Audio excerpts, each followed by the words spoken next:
Deuxième épître de Pierre, chapitre 1er. Simon Pierre, serviteur et apôtre de Jésus-Christ, à ceux qui ont reçu en partage une foi du même prix que la nôtre, par la justice de notre Dieu et du Sauveur Jésus-Christ. Que la grâce et la paix vous soient multipliées par la connaissance de Dieu et de Jésus notre Seigneur.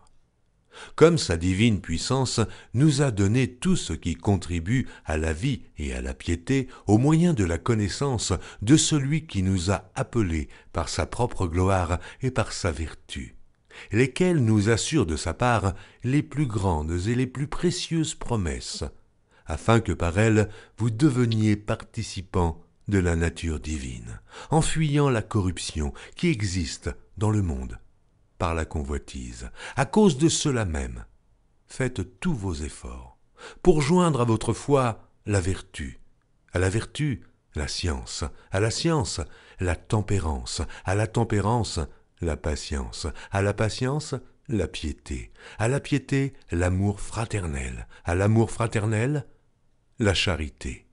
Car si ces choses sont en vous, et y sont avec abondance, elles ne vous laisseront point oisifs ni stériles pour la connaissance de notre Seigneur Jésus-Christ.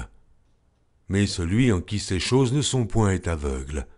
Il ne voit pas de loin, et il a mis en oubli la purification de ses anciens péchés. C'est pourquoi, frères, appliquez-vous d'autant plus à affermir votre vocation et votre élection, car en faisant cela, vous ne broncherez jamais. C'est ainsi, en effet, que l'entrée dans le royaume éternel de notre Seigneur et Sauveur Jésus-Christ vous sera pleinement accordée. Voilà pourquoi je prendrai soin de vous rappeler ces choses, bien que vous les sachiez et que vous soyez affermis dans la vérité présente. Et je regarde comme un devoir, aussi longtemps que je suis dans cette tente, de vous tenir en éveil par des avertissements, car je sais que je la quitterai subitement, ainsi que notre Seigneur Jésus-Christ me l'a fait connaître. Mais j'aurai soin qu'après mon départ, vous puissiez toujours vous souvenir de ces choses. Ce n'est pas en effet en suivant des fables habilement conçues que nous vous avons fait connaître la puissance et l'avènement de notre Seigneur Jésus-Christ, mais c'est comme ayant vu sa majesté de nos propres yeux. Car il a reçu de Dieu le Père honneur et gloire, quand la gloire magnifique lui fit entendre une voix qui disait « Celui-ci est mon Fils bien-aimé, en qui j'ai mis toute mon affection. » Et nous avons entendu cette voix venant du ciel, lorsque nous étions avec lui sur la sainte montagne.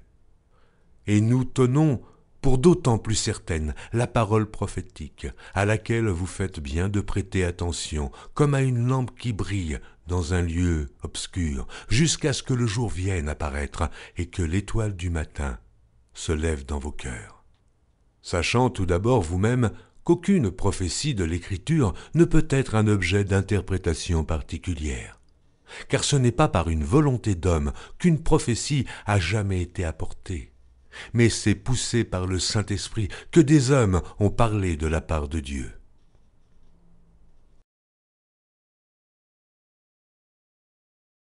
Chapitre 2. Il y a eu parmi le peuple de faux prophètes, et il y aura de même parmi vous de faux docteurs, qui introduiront des sectes pernicieuses et qui, reniant le maître qui les a rachetés, attireront sur eux une ruine soudaine. Plusieurs les suivront dans leur dissolution, et la voie de la vérité sera calomniée à cause d'eux. Par cupidité, ils trafiqueront de vous au moyen de paroles trompeuses. Eux que menace depuis longtemps la condamnation et dont la ruine ne sommeille point.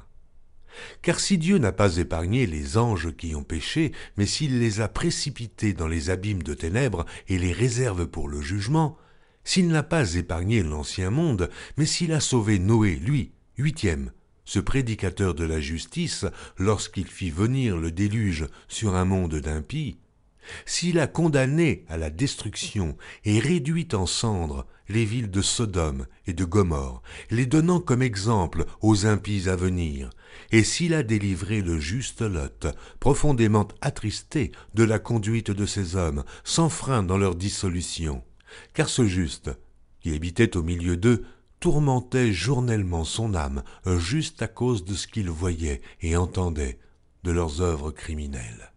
Le Seigneur s'est délivré de l'épreuve les hommes pieux, et réservé les injustes pour être punis au jour du jugement. Ceux surtout qui vont, après la chair, dans un désir d'impureté et qui méprisent l'autorité. Audacieux et arrogants, ils ne craignent pas d'injurier les gloires, tandis que les anges, supérieurs en force et en puissance, ne portent pas contre elles de jugement injurieux devant le Seigneur. Mais eux, semblables à des brutes qui s'abandonnent à leurs penchants naturels et qui sont nées pour être prises et détruites, ils parlent d'une manière injurieuse de ce qu'ils ignorent et ils périront par leur propre corruption, recevant ainsi le salaire de leur iniquité. Ils trouvent leur délice à se livrer au plaisir en plein jour. Hommes tarés et souillés, ils se délectent dans leur tromperie en faisant bonne chère avec vous. Ils ont les yeux pleins d'adultère et insatiables de péché. Ils amorcent les âmes mal affermies. Ils ont le cœur exercé à la cupidité. Ce sont des enfants de malédiction. Après avoir quitté le droit chemin, ils se sont égarés en suivant la voie de Balaam, fils de Bosor, qui aima le salaire de l'iniquité, mais qui fut repris pour sa transgression. Une ânesse muette, faisant entendre une voix d'homme, arrêta la démence du prophète. Ces gens-là sont des fontaines sans eau, des nuées que chasse un tourbillon. L'obscurité des ténèbres leur est réservée.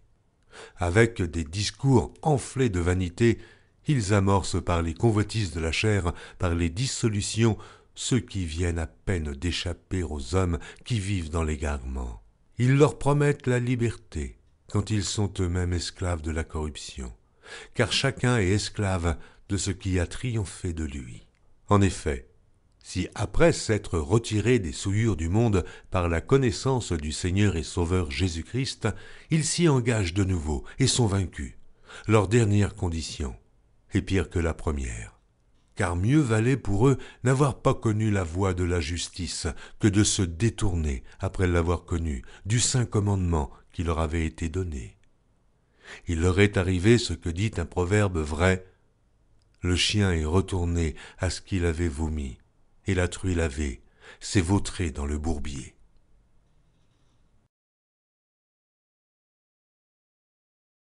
Chapitre 3. Voici déjà, bien-aimés, la seconde lettre que je vous écris. Dans l'une et dans l'autre, je cherche à éveiller par des avertissements votre saine intelligence, afin que vous vous souveniez des choses annoncées d'avance par les saints prophètes et du commandement du Seigneur et Sauveur. Enseignés par vos apôtres, sachant avant tout que, dans les derniers jours, il viendra des moqueurs avec leurs railleries, marchant selon leur propre convoitise et disant « Où est la promesse de son avènement ?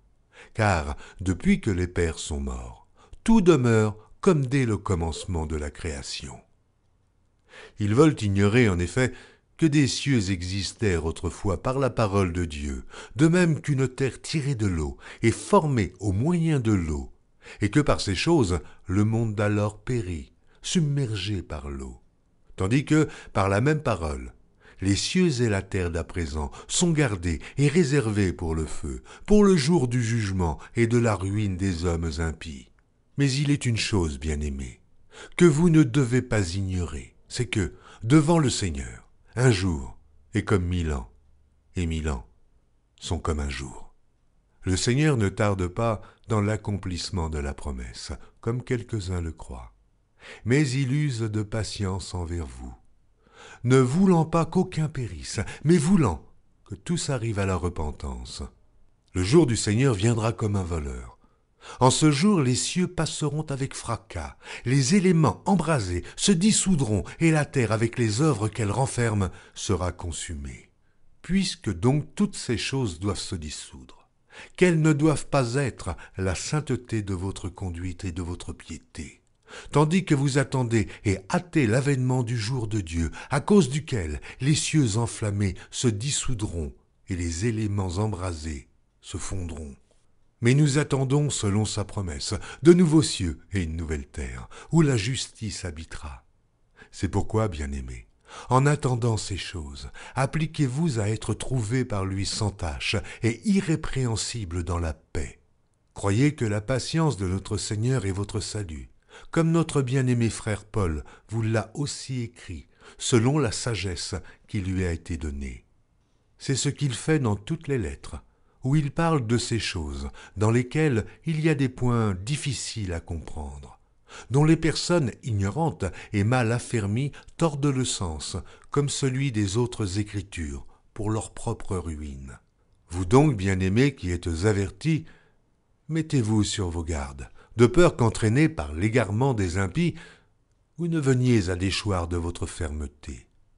Mais croissez dans la grâce et dans la connaissance de notre Seigneur et Sauveur Jésus-Christ.